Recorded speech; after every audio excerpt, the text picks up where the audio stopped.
강의사는 증시 각도기. 안녕하세요. 증시 나침반 안지원입니다. 네, 각도기 박사님입니다. 수급 거지 같습니다. 네, 한마디로 거지 같아요. 이게 지금 며칠 연속 하락인지 모르겠어요. 그리고 이 정도 되면은 명확하긴 한데 거래량이 쭌지가 많이 됐잖아요. 거래 대금이 그것 때부터 이제 국내 수급이 힘이 하나도 없잖아. 외국인들이 팔면 파는 대로 쪽쪽쪽쪽 빠지고 하는 거 봐서는 아무래도 심리도가 추가적으로 금투세나 이런 것들로 조금 더 나빠진 부분이 분명히 있다고 봐야 될 것 같아요. 그놈의 금투세는 진짜 아니 이게 해결을 하려면 빨리 하든가 이러다가 12월 가면은 이 중간에 말라 죽이는 기간인데 이게 안타깝네. 예. 근데 양보할 기미가 안 보이니까 답답하긴 합니다. 최근 한 8월 말부터 지금까지 코스피가 0.2%대 오른 게 끝이에요. 상승한 건 전부 다 좀 크게 떨어지거나 이러고 있는데 오늘 같은 경우에는 코스닥이 진짜 이게 얼마나 진짜 국장의 면모를 보여줬습니다. 연초 대비 지금 두 자릿수 훌쩍 넘어서 이제 20% 마이너스를 향해 가고 있습니다. 코스닥이 아직 20%까지는 그렇고 16% 좀 떨어졌어요. 20%를 향해 가고 있어요.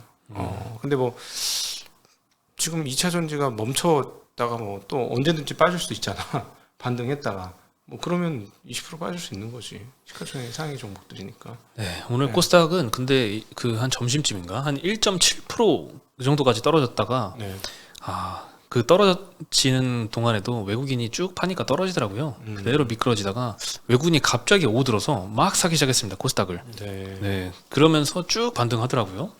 거기 단타 세력들이 붙었나 보다. 외국인들 중에서도. 그러니까 외국인 수급에 너무 좌지우지되면서 국내 수급이 없어서 그래요. 그게. 물론 외국인이 하나의 주체는 아니겠죠. 일부 서너 개의 담합된 세력은 아니겠지만 그래도 너무 외국인의 이 수급에 좌지우지되고 있는 게 거래대금 많이 줄고 체력이 없는 거지. 사줄 사람이 이제 없는 것 같아요. 완전한 침체를 향해 정말 몇 년 만에 보는 건지 모르겠어요. 이런 정도 침체. 19년도에 조금 가장 근래는 19년도에 좀 그랬었던 것 같고 그 전후로는 한 12년도, 12, 13년도 이때도 좀 그랬던 것 같고 오랜만에 이런 일이 벌어지네요. 네. 오늘 일부 KT나 LG 플러스 SKT KT나 SKT는 요즘에 좋더라고요. 이런 좀 방어주 역할을 하는 것들이 요즘에 상당히 좀 세고 그리고 오늘은 LCC나 이런 항공주들 좀 올랐습니다. 유가가 $70 깨졌으니 WTI 기준으로. 그리고 제일 많이 떨어진 건 현대 마린 엔진, 하나 엔진, 두산 에너빌리티, 현대 건설기계, 한국 카본, LIG 넥스원 등등 속해 있는 기계 섹터가 제일 많이 떨어졌는데 오른 놈들 죽여놓네. 골고루 한 3-4%씩 다 빠졌어요. 오른 놈들 죽이고 있어요. 그리고 반도체 영향의 의료정밀 섹터도 좀 하락을 했고 원전 관련주도 오늘은 좀 하락을 했습니다. 건설주도 좀 하락을 했고요. 그리고 의약품 섹터, 특히 유한양행은 그동안 좋았는데 오늘 6%대 좀 하락을 했고요.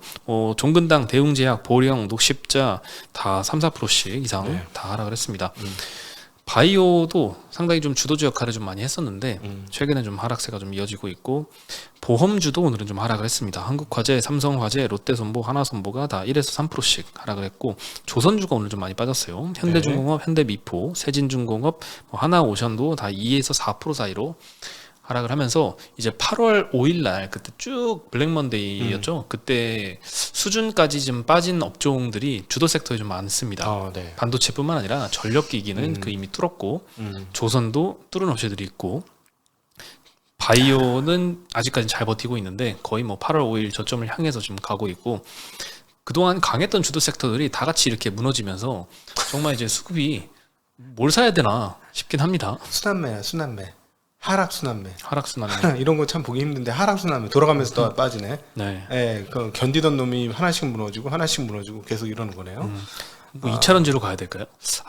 사실 명확하게 아니지. 돌아가면서 빠지니까 안 빠진 놈들도 다시 빠져.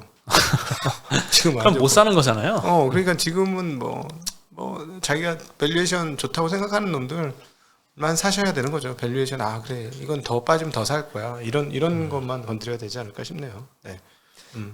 그리고 오늘 펀드들 일부 주식형 펀드를 보니까 한 달 만에 7월 중순 대비해서 8월 중순까지 한 20% 넘게 20%포인트 넘게 이렇게 빠진 펀드들도 좀 수두룩하더라고요. 특별히 이제 그 뭐죠 조건부로 이제 뭐라고 하죠 숏텀으로 나온 거 있잖아요. 목표 지향 전환형이요? 목표 전환형 많이 빠졌어요. 왜냐하면 그 동안에 목표 전환형이 한 18% 정도 목표 달성하면 청산되고 해서 그 재미를 많이 본 거야.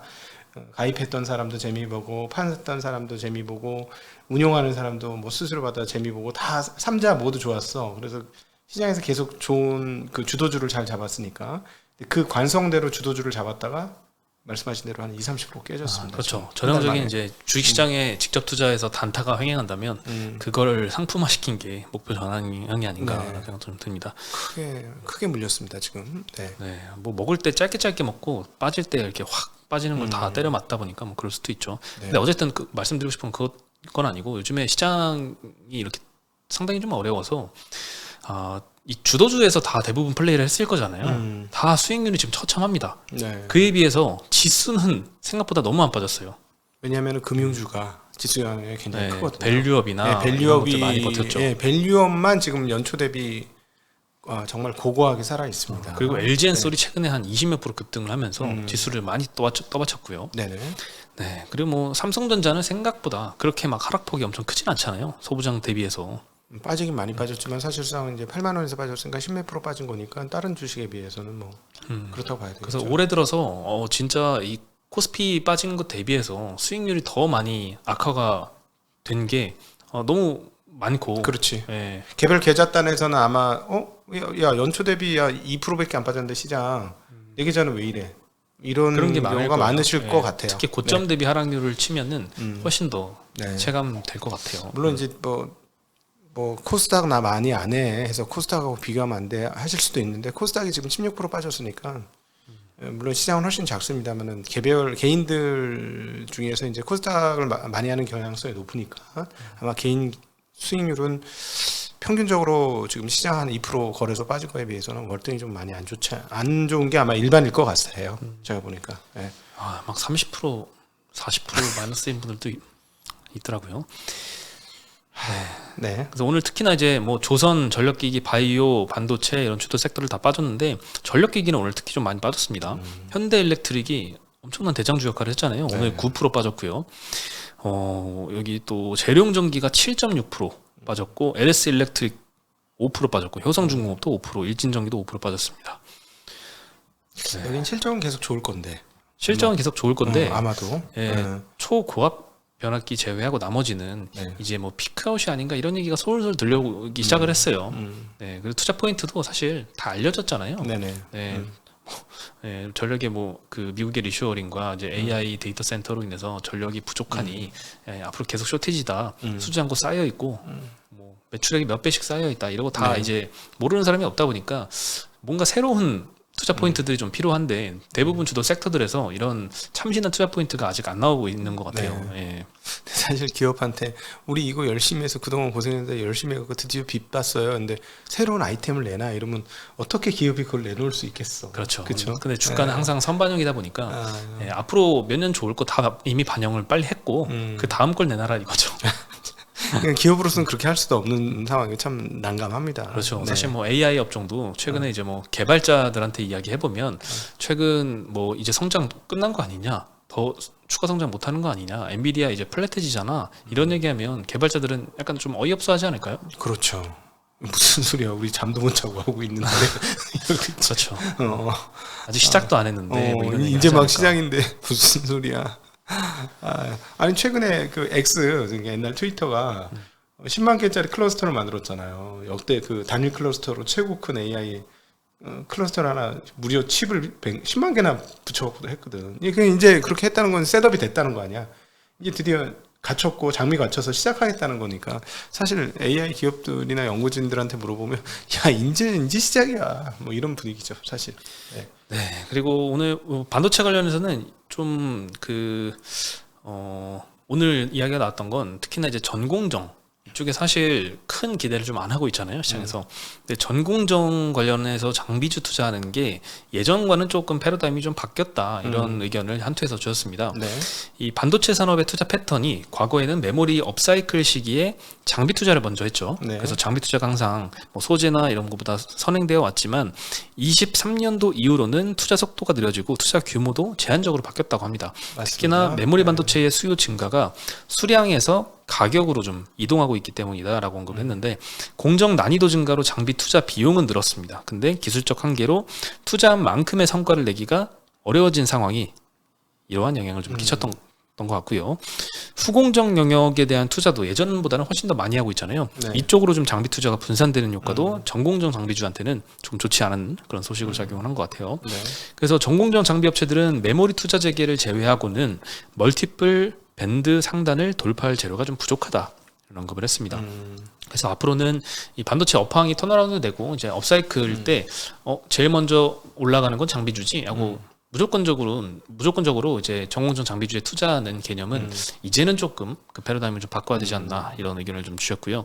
그래서 개별 기업의 좀 경쟁력에 집중을 해서 그 중에서 정말 실제로 이익으로 찍힐 만한 기업들을 잘 선별해야 된다라고 언급을 하면서 탑픽으로는 주성 엔지니어링을 추천을 했습니다. 이번 주말에 이제 우리 이주환 박사님하고 대담이 나가는데요. 이번 설비증설 어제 얘기했나? 네, 설비증설이 있는데 캐펙스, 한국 캐펙스의 9할이 후공정 쪽이랍니다. 네. 전공정 쪽으로 생각보다 많이 안 갔기 때문에 그 보통 이제 공급에 의한 공급 과잉이 이제 이렇게 설비하고 한 1년 더 있다가 나오면, 그런 식으로 따져보면 26년도 그 설비 증설에 의한 공급량 증가에 의한 가격 하락이 이번에는 예전과 같지 않을 거다라고 말씀드릴 수 있습니다. 그거는 이제 메모리 업체들 입장에서는 그렇고, 네. 그 장비 업체들, 전공정 그 소부장 거꾸로죠. 업체들한테는 네, 거꾸로죠. 좋지 않은 소식이죠. 네, 투자가 네. 많이 늘어야 좀 매출이 많이 늘어날 텐데. 후공정만 좋다는 얘기가 되는 거고요. 네, 후공정 장비는 오히려 이제 좀 수요가 더 많아진 거고, 그다음에 이제 작년도 전 세계 반도체 캐펙스 투자의 절반이 중국이랍니다. 금액적으로 중국입니다. 네. 네, 중국이 이걸 언제 활용해서 나올지 모르겠으나 이주환 박사님 재밌는 얘기를 하더라고요. 아직 랩도 안 깠어요. 랩핑도 안 깠어요. 포장지도 안 뜯었어요. 그러더라고요. 사놓기만 했다고.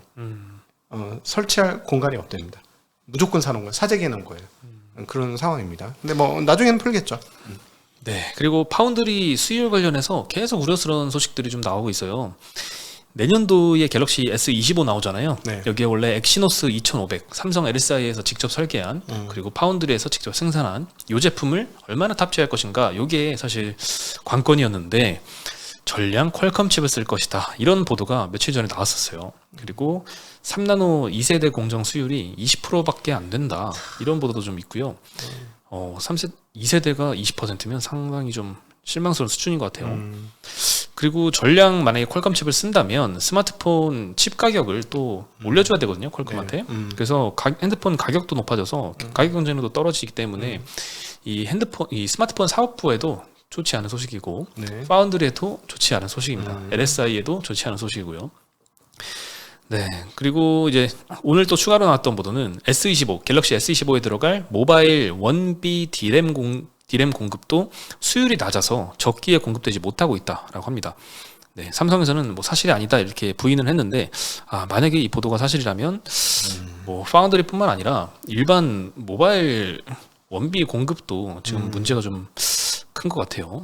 원비라고 하면 대략 한 12나노 D램이라고 보고 있고요. D램을 이제 종류에 따라서 모바일을 쓸 거면 LPDDR로 쓰고, 그래픽을 쓸 거면 GDDR를 쓰고, 그 다음에 이제 뭐 GDDR을 가지고 또 저 HBM 만들고 뭐 이런 개념이라고 보시면 되거든요.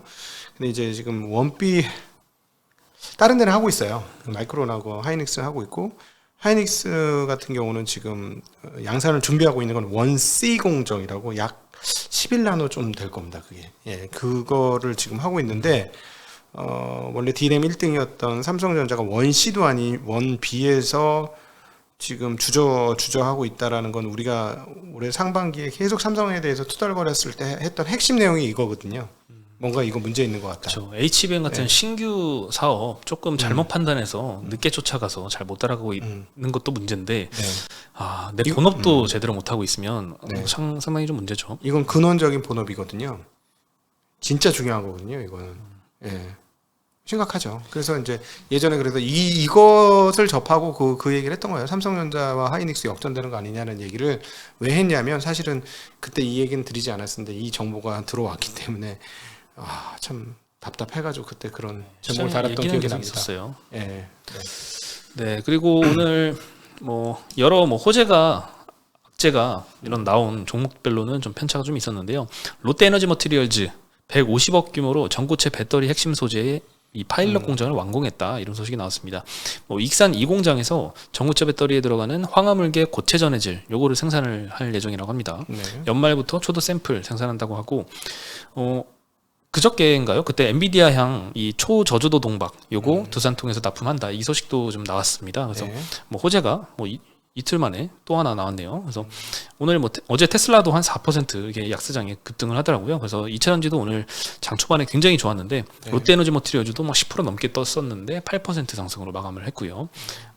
전고체에 앞서가고 있는 삼성 SDI도 2% 상승을 했습니다. LG엔솔은 요즘에 분위기 좋은 것 같아요. 2.6% 초과 상승을 했고, 모건스탠리 리포트 이후에 국내 증권사들도 목표가를 좀 올리는 증거들이 좀 나오고 있습니다.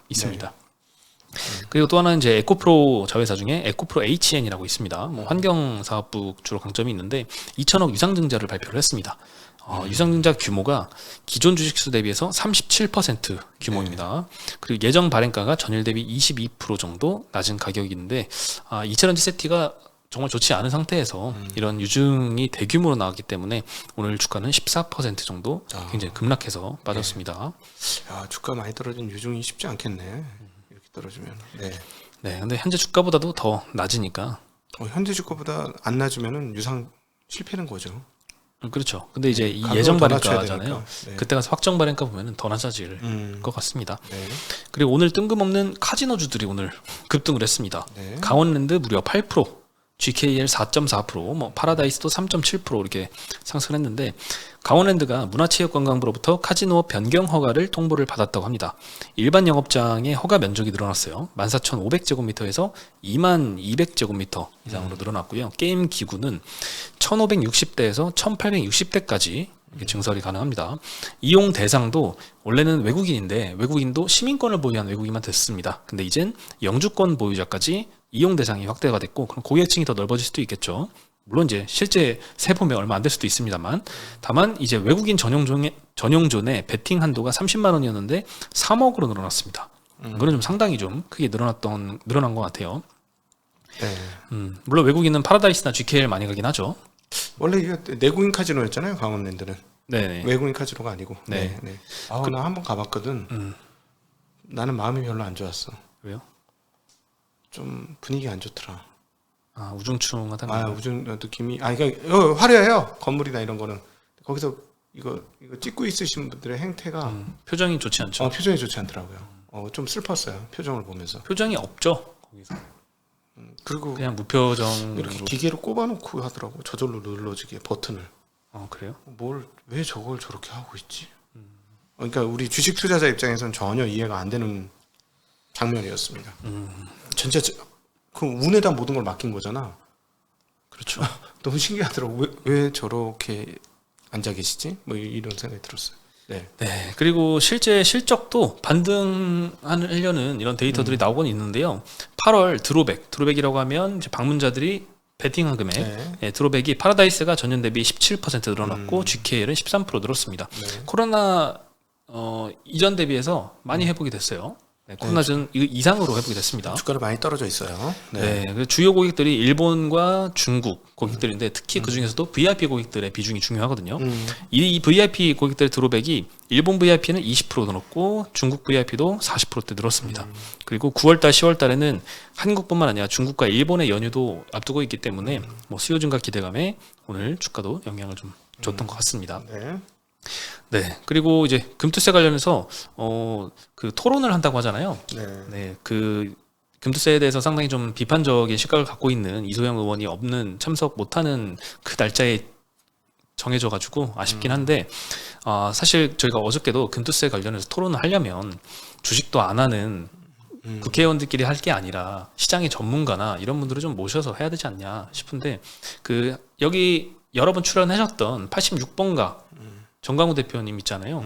그분이 이제 네이버 그 프리미어 컨텐츠 예, 하죠. 글에다가 이제 금투세 반대한다 이런 글을 좀 논리정연하게 좀 길게 올리셨습니다. 근데 네. 상당히 좀 우리가 약간 정말 그런가? 잘 애매하게 몰랐던 부분도 명확하게 좀 짚어주셨거든요.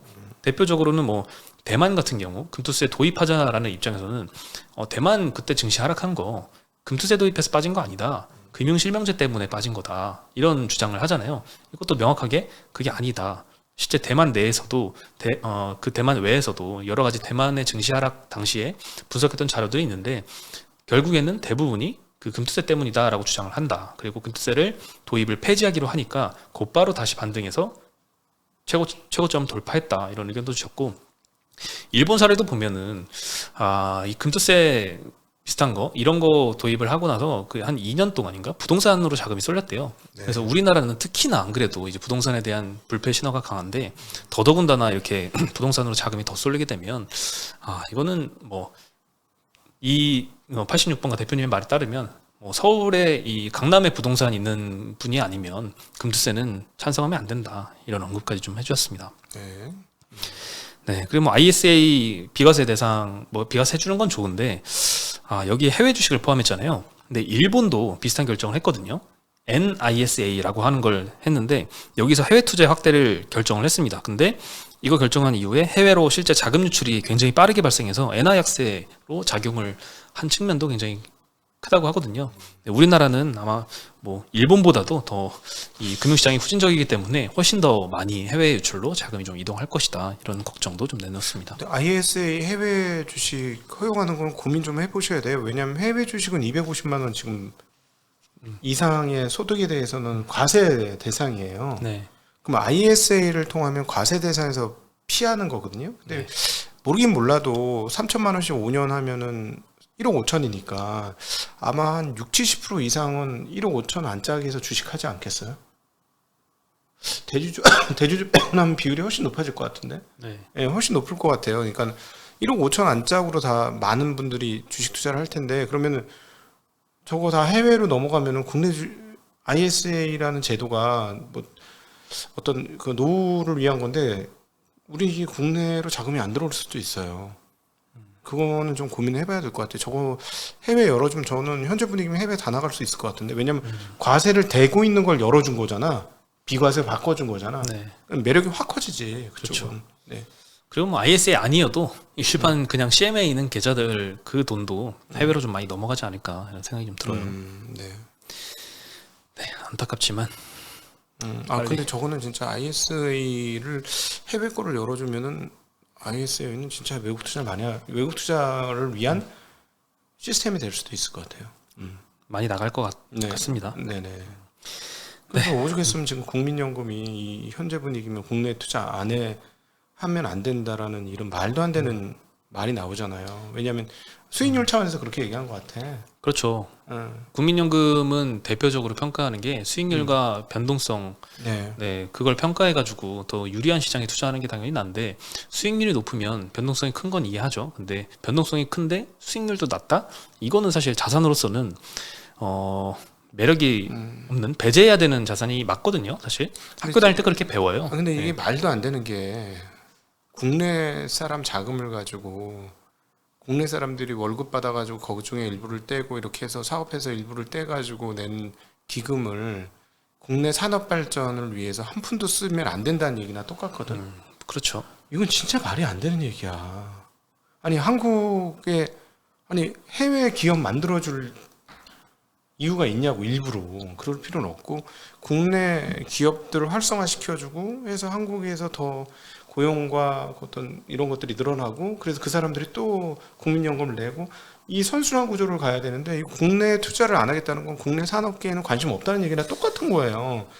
예, 뭐 수익률 중심으로 그런 얘기를 할 수는 있으나 이거 말도 안 되는 얘기거든 내가 보기에는. 그렇죠. 국민연금이 그 이야기를 했던 근거는 한국 시장이 미국보다 수익률은 낮고 근데 변동성은 크기 때문이잖아요. 두 가지 때문인데 금투자 도입하면 수익률 낮아지겠죠. 게다가 단타족들이 흥행하니까 변동성은 더 높아질 겁니다. 그러면 더더군다나 국민연금이 투자의 유인이 더 줄기 때문에 지금 한 14% 정도 국내 주식 비중 갖고 있는데 이거 사실 국내 시장이 앞으로 더 매력적이 된다고 해도 국내 주식을 팔아야 되거든요. 왜냐하면 국민연금에서 이제 돈을 빼서 이제 연금자들한테 지급을 해줘야 돼요. 그래서 어쩔 수 없이 기금 규모는 어차피 줄어들어서 국내 주식을 팔아서 줄 수밖에 없습니다. 근데 이런 상황에 국내 주식의 매력도가 더 떨어지기까지 하면 훨씬 더 그 매도세가 가속화될 거고 그게 아마 27년도 이후부터 나올 수도 있어서 그게 가장 장기적으로 큰 걱정이에요. 저는 14%도 그것도 불만이에요. 국민연금이 몰라 나중에 이게 너무 큰 무물한 고래가 돼가지고 빠져나오기 힘들다. 그래서 안 된다라고 얘기할 수 있을지 모르겠지만 아니 일본은 중앙은행에서 ETF를 사. 난 그거 좀 잘못됐다고 보지만 어쨌든 그래서 주가가 엄청 올랐잖아요. 몇 배가. 그래서 지금 빠져나가면 되는 거 아니야 ETF? 근데 어쨌든 아니 국민연금이 한국 국가를 발전시키는 데 사용이 되어야지. 이건 아닌 것 같아. 14%가 아니고 4, 50%는 투자를 해야 돼. 그래서 여기서 자꾸 이렇게 해줘야 되는데 그러려면 국민연금도 돈을 벌려면 상법 개정도 해주고 그래야죠. 주주권이 확보가 돼야 되니까. 주주권 확보를 못하니까 더 짜증나겠지. 국민연금 여기서 안 되겠다 이런 생각. 전문 펀드 매니저는 충분히 그렇게 생각할 수 있을 거예요. 수익률을 보는 입장에서는. 네, 오늘 소식이고요. 주식시장이 참 이렇게 변동성이 크니까 월화수목 금방 가는 것 같아요. 금방 금요일 되는 것 같아요. 정신없이 세월만 빨리 가고 있는 것 같아요. 아니 연말은 다가오는데 수익률이 안 올라가니까 우리는 쫓깁니다 지금. 네, 24년도가 벌써 끝나가고 있습니다. 이게 지금 9월 달인데 지금 한 분기밖에 안 남았는데 이거 커버 어떻게 하자고 지금 엄청 고민이 많습니다. 네. 오늘 소식은 여기까지고요. 내일 다시 인사드리겠습니다. 네, 안녕.